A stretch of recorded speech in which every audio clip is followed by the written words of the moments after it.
Hi guys, isi-share ko lang ang kakatapos kong trabaho today, OFW dito sa Singapore, Burgess Vlog. So ito nga guys, dahil mag-aanim na araw ng umuulan-ulan dito ngayon. So yung pader nag-green na, ayan siya guys. Oh.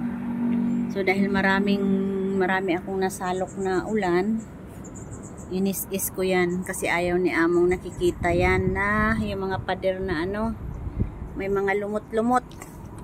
So ito yung tubig ulan ko guys, meron pa. So ito yan, kanina green na green, ayan pa siya oh.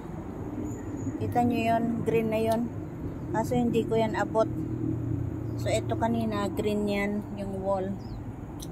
Ngayon ay wala na, malinis na, ayan na lang yung konting green.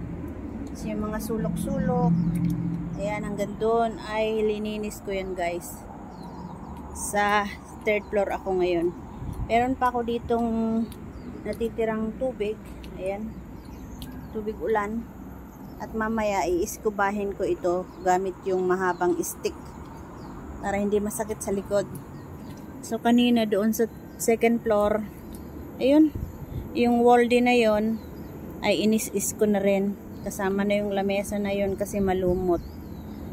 So, yan ang aking ginawa today. So, sa mga hindi ko masuportahan dyan na naka-live, pasensya na guys. At ako'y busy ngayon. So, nandito ako ngayon. Medyo maaraw na ngayon. Nagpakita na yung haring araw. So, eto nga. Hindi matuyo-tuyo yung sinampay ko. So, yan guys ay dito sa third floor ng bahay ni Amo. Iis-isin ko yan mamaya. Kasi yung wall pa lang ang aking nalinis. So, yun lang guys. At ako'y magsasampay na. In 8 minutes time, ang aking washing machine ay matatapos na. So, ito ang paligid dito. Ang aming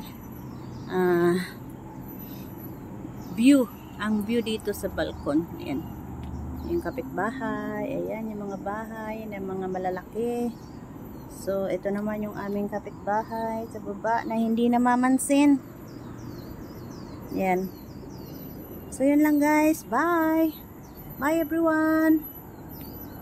Thanks for watching.